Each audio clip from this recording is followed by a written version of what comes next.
Voilà, pour terminer, je vais vous montrer comment faire des petits formulaires sur tout ce qu'on a dans notre base de données.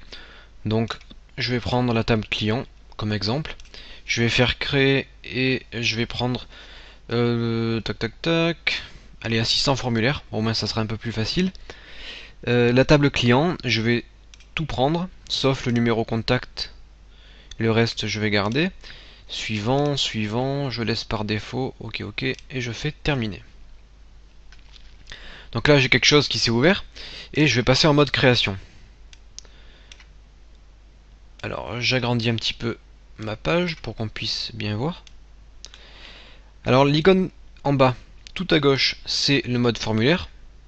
Après, on a le mode page et le mode création. Donc on va se mettre en mode formulaire, et là, c'est ce qu'on aura en fait, nous. On aura ça comme résultat final. Si je passe en mode création, je peux disposer les éléments un peu comme je veux. Avec, je peux déplacer ID client, tac tac, comme ceci. Je peux placer un peu comme je veux mes éléments. Donc je reviens en arrière. Et ce qu'on peut faire, c'est que si j'affiche mon formulaire, et bien en bas j'ai mes petites flèches qui me permettent de passer au client suivant. Donc on voit que j'ai 9 clients et je peux passer d'un à l'autre comme ceci pour pouvoir visualiser directement. Par exemple, Jean de Nîmes a 17 ans, c'est un homme, etc. Ça vous permet d'avoir un petit aperçu rapide de ce que vous avez dans votre base de données. Et si je prends par exemple contact, sélectionner. Donc si je fais glisser mon formulaire de contact ici, que j'agrandis un petit peu, comme ceci, et que je passe en mode affichage, je peux avoir mes contacts ici qui s'affichent. Donc là c'est un peu mal disposé. C'est un petit peu mal disposé, alors je devrais les aligner. Pour aligner vos éléments dans les formulaires, vous pouvez faire une sélection. Vous les sélectionnez tous comme ceci. Et vous faites clic droit. Et là vous avez aligné vers la gauche. Au moins tous vos éléments seront collés vers la gauche. Et là on peut avoir une vue globale de notre formulaire. Donc là comme ça c'est pas très utile puisque ça reste quand même relativement simple. Mais après, lorsqu'on pourra programmer un peu en VBA, eh bien on pourra se créer nos boutons qui nous permettront de créer un état, disons. Je vais faire un aperçu d'état, terminé. Vous devez sélectionner un nom d'objet, oui évidemment. Donc je vais annuler ça, je vais créer un état. Donc je vais créer un état sur quoi? Sur client, création d'état. Non, c'est pas bon. Je vais créer un état assistant d'état, voilà. Suivant, suivant. Aucun, ok. Suivant, je laisse par défaut. Donc là, ça m'a créé un petit état. Alors là, j'ai créé un état sur client. Un état, c'est, comme je vous l'ai dit, pour faire une sorte de dossier récapitulatif. Donc là, vous avez tous vos clients bien organisés, etc. Donc là, j'étais dans quoi? J'étais dans client, et je vous ai dit qu'on pouvait programmer nos petits boutons. Donc je vais le supprimer, et je vais recommencer. Donc là, je prends un bouton, je vais dans l'onglet création, je clique ici sur bouton, je le place ici, je vais prendre un bouton qui va agir sur les états et qui va faire un aperçu, qui va ouvrir un état. Je fais suivant, je sélectionne l'état client, suivant, je laisse par défaut et je fais terminer. Donc là j'ai mon petit bouton état, si je clique dessus, mon état s'ouvre. Donc voilà, en gros, ce qu'on pourrait faire d'un peu plus complexe pour les personnes qui ne savent pas utiliser par exemple Access, on pourrait leur simplifier le travail comme ceci. Et qu'est-ce que je peux vous montrer? Je vais créer aussi un petit bouton qui va ouvrir un formulaire.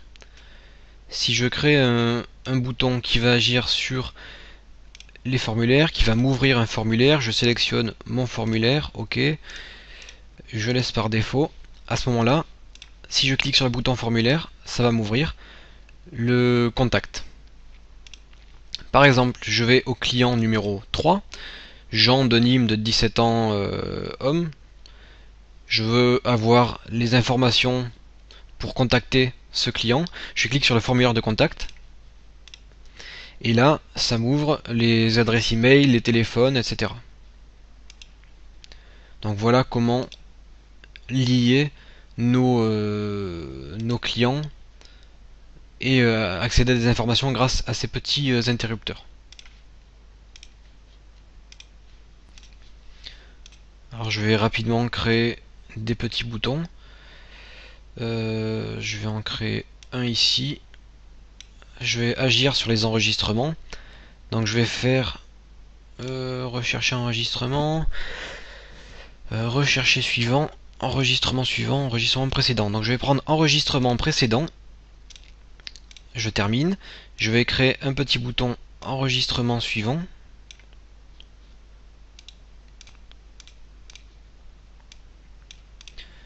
Donc là, normalement, voilà, ça me fait passer d'un client à un autre.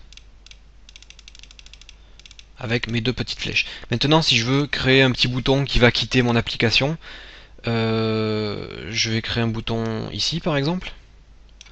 Et je vais faire application, quitter une application, suivant, terminé. Et là, ça me quittera mon programme. Donc pas sûr que ça fonctionne ici. Si, ça fonctionne, ok. Donc je vais enregistrer. Et là, ça m'a quitté Access. Donc je vais devoir réouvrir ça.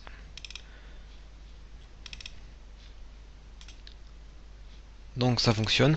À chaque fois que je vais cliquer sur le bouton quitter, ça me quitte Access. Bon là dans notre cas c'est pas forcément très judicieux de faire ça. Est-ce que j'ai quelque chose d'autre d'intéressant à vous montrer? Alors, on peut rechercher un enregistrement. Donc celui-là je l'ai pas encore essayé. Je sais pas comment il fonctionne. On va le placer à notre droite et on va tester en live.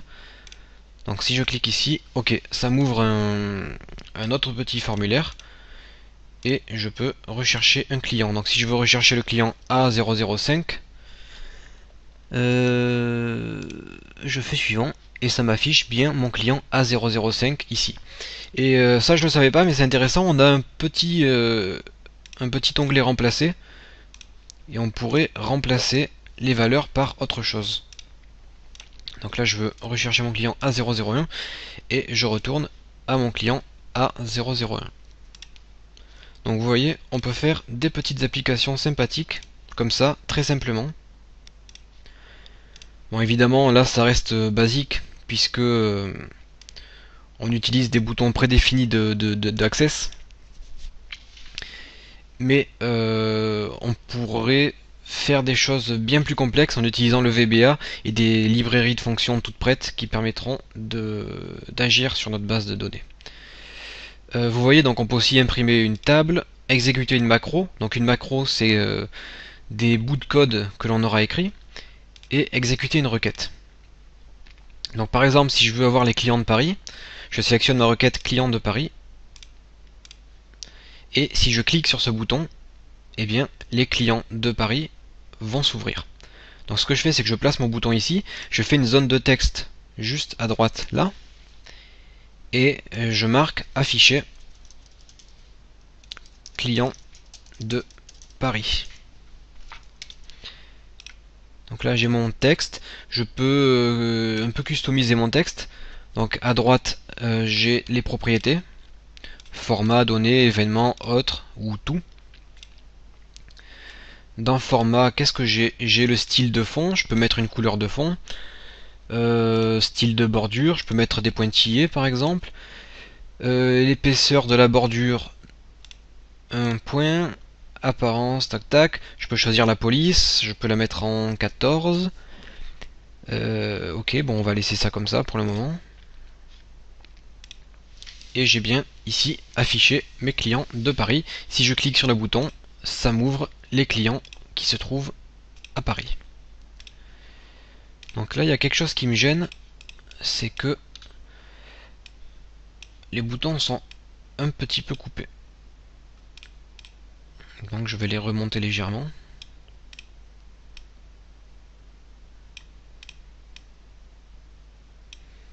Comme ceci.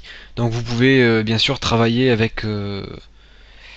lorsque vous sélectionnez tout, vous pouvez soit faire des alignements, soit modifier la taille, etc. etc. pour avoir quelque chose de bien propre. Lorsque vous cliquez sur un élément, vous avez à droite toutes les propriétés de l'élément qui s'affichent. Je peux changer la police de mon élément, la taille, la couleur, etc. etc. Je peux créer des liens hypertextes par exemple pour lier des objets à quelque chose, c'est-à-dire que je peux mettre un lien hypertexte qui va emmener la personne qui cliquera sur le lien ailleurs. Je peux aussi créer un navigateur web,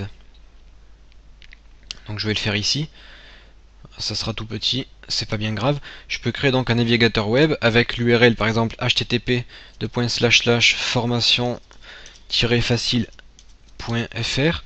ok. Si j'ouvre mon formulaire, eh bien j'ai bien formation facile qui s'ouvre ici. Donc évidemment là c'est pas très visible puisque j'ai fait ça en tout petit, mais vous pouvez créer un petit site web à l'intérieur de vos applications.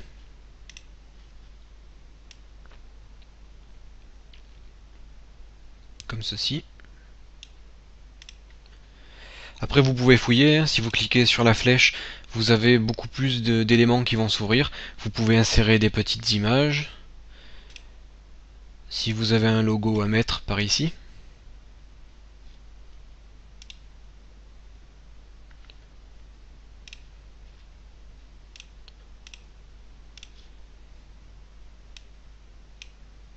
Ah, mon crayon n'est pas bien calibré.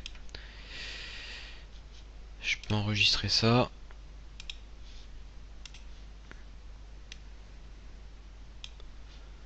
Donc là ça va pas le faire, mais c'est pas grave. Vous voyez quand même comment est-ce qu'on peut créer un petit logo pour notre application.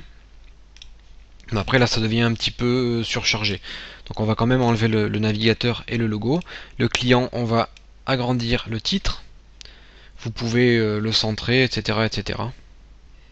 Et dernière chose qui peut être intéressante, c'est l'ajout de d'un élément dans notre table. Si je vais dans les opérations sur les enregistrements et que je fais ajouter un nouvel enregistrement, je fais suivant terminé. Là j'ai un petit icône que je peux placer à peu près ici, ok. Et si je lance mon formulaire, eh bien je clique sur mon icône, là j'ai un nouvel enregistrement qui arrive, on voit que maintenant j'ai 10 clients. Voilà, je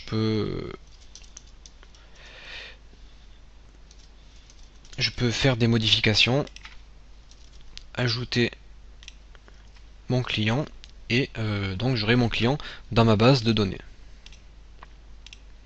On voit que maintenant j'ai Anto ajouté à la base.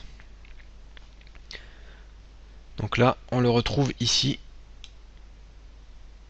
ajouté donc par ordre, vu que c'est classé par ordre croissant grâce à l'ID client. Voilà, donc là c'est à peu près tout ce que j'avais à vous dire sur ces applications. Cette première partie du cours d'administration de base de données est terminée. Vous avez vu comment créer vos bases de données avec Access, comment faire des requêtes simples avec les outils d'Access. Ensuite, on a vu une bonne partie du langage SQL. En tout cas, on a vu l'essentiel. Sincèrement, tout ce qu'on a vu représentera 90% des actions que vous aurez à réaliser si vous travaillez sur des bases de données.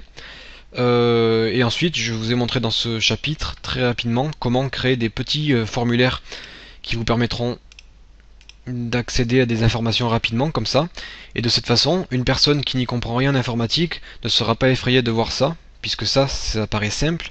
Je peux avoir tous mes clients ici sous les yeux, je peux en ajouter un, en rechercher un, je peux avoir des informations sur le contenu de ma base de données, etc. etc. Je peux accéder à des requêtes toutes prêtes. Donc ça, c'est le programmeur qui crée cette interface pour la personne qui va devoir travailler sur cette base de données sans avoir besoin de créer aucune requête. Par exemple, lorsqu'on clique sur le bouton ajouter une personne, eh bien une requête est automatiquement créée par le logiciel. Donc si par exemple, comme on avait pris au début de cette formation, on est un vendeur de DVD, eh bien vous donnez ce petit logiciel à votre vendeur de DVD qui a commandé ce logiciel, et lui il sera capable d'ajouter ses clients, ses DVD, le résumé de ses DVD, la longueur du film, les réalisateurs, etc. D'ailleurs ça serait un bon entraînement pour vous, vous êtes parfaitement capable de créer ça, et justement, maintenant que vous avez vu cette première partie sur l'administration de base de données, le mieux c'est de s'entraîner. Je vous propose de recréer quelque chose comme ça, donc une interface avec une base de données, etc., qui vous permettra de gérer une collection de DVD. Donc nous on se retrouvera un peu plus tard dans une formation un peu plus avancée pour créer des applications VBA complexes qui vous permettront d'administrer vos bases de données. Au revoir.